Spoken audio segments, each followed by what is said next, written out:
వీడియోలోకి వెళ్లే ముందు ఇలాంటి మరిన్ని ఇంట్రెస్టింగ్ ఇన్ఫర్మేషన్ వీడియోస్ కోసం మా ఛానల్ని సబ్స్క్రైబ్ చేసుకోండి. పక్కనే ఉన్న బెల్ ఐకాన్ని యాక్టివేట్ చేసుకోండి. మీ వంతు సపోర్ట్గా ఈ వీడియోని లైక్ చేయండి. వీడియో అనేది చాలా ఇంట్రెస్టింగ్గా ఉంటుంది.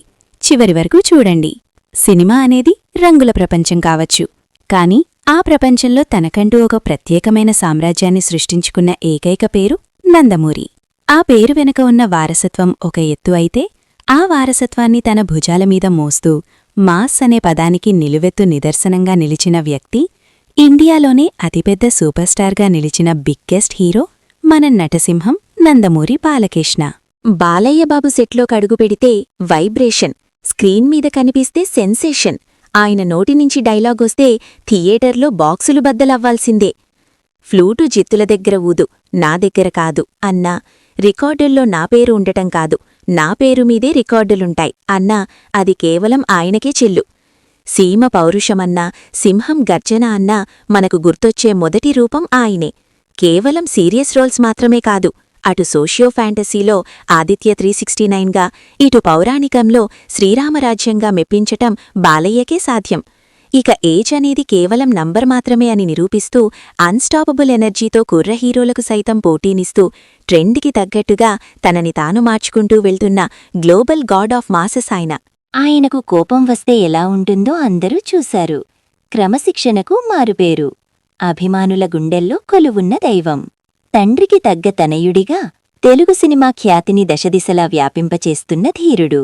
అలా ఇండియన్ సినిమా చరిత్రలోనే ఏ నటుడికీ సాధ్యం కాని విధంగా ఇండియాస్ బిగ్గెస్ట్ సూపర్ స్టార్గా నిలిచి 40 సంవత్సరాలుగా ఇండియన్ సినిమాని నెంబర్ 1 హీరోగా వెళుతున్నారు బాలకృష్ణ.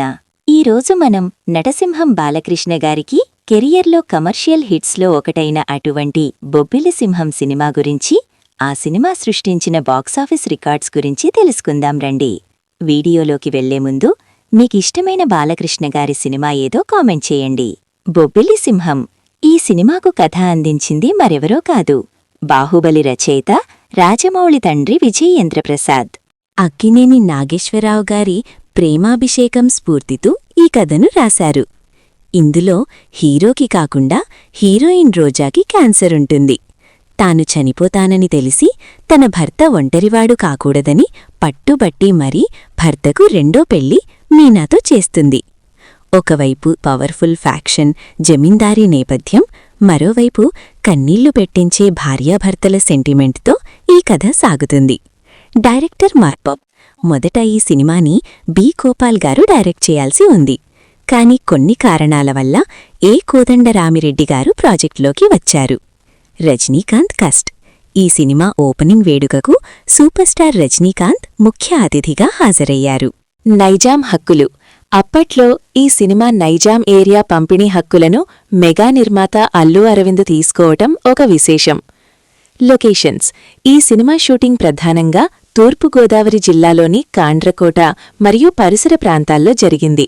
ఎంఎం కీరవాణి గారు అందించిన సంగీతం ఈ సినిమా విజయానికి వెన్నెముకగా నిలిచింది. శ్రీరస్తు శుభమస్తు పాట ఇప్పటికీ పెళ్లిళ్లలో వినిపించే ఎవర్గ్రీన్ సాంగ్. పాలకొల్లు పాప, లకడీకా పూలట, ఈడు ఈలవేసిన వంటి మాస్ సాంగ్స్ థియేటర్లలో ఈలలు వేయించాయి.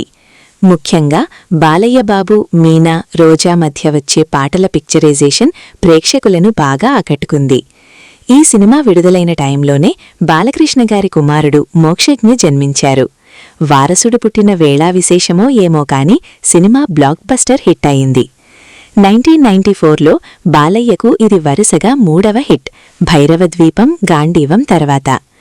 దాదాపు 30కి పైగా కేంద్రాలలో 100 రోజులు ఆడి ఆ ఏడాది అత్యధిక వసూళ్లు సాధించిన చిత్రాల్లో ఒకటిగా నిలిచింది. ఇక ఈ సినిమాకి పోటీగా వచ్చినటువంటి హీరో మరెవరో కాదు, మెగాస్టార్ చిరంజీవి గారు. ఎస్పీ పరశురాం సినిమాతో బొబ్బిలి సింహం రిలీజైన వారం రోజులకి ఆడియన్స్ ముందుకు వచ్చారు చిరు. ఓపెనింగ్స్లో బొబ్బిలి సింహం కంటే చాలా బాగా పర్ఫామ్ చేసినప్పటికీ లాంగ్ రన్లో ఎస్పీ పరశురాం ఫ్లాప్ సినిమాగా నిలిచింది. బొబ్బిలి సింహం బాక్సాఫీస్ దగ్గర కమర్షియల్ హిట్గా నిలిచింది. బాలకృష్ణ గారి కెరియర్లో బిగ్ కమర్షియల్ హిట్స్లో ఒకటిగా పేరు తెచ్చుకుంది. మరి దీనిపై మీ అభిప్రాయాన్ని, వీటిలో మీకు ఇష్టమైన సినిమా ఏదో కామెంట్ చేయండి.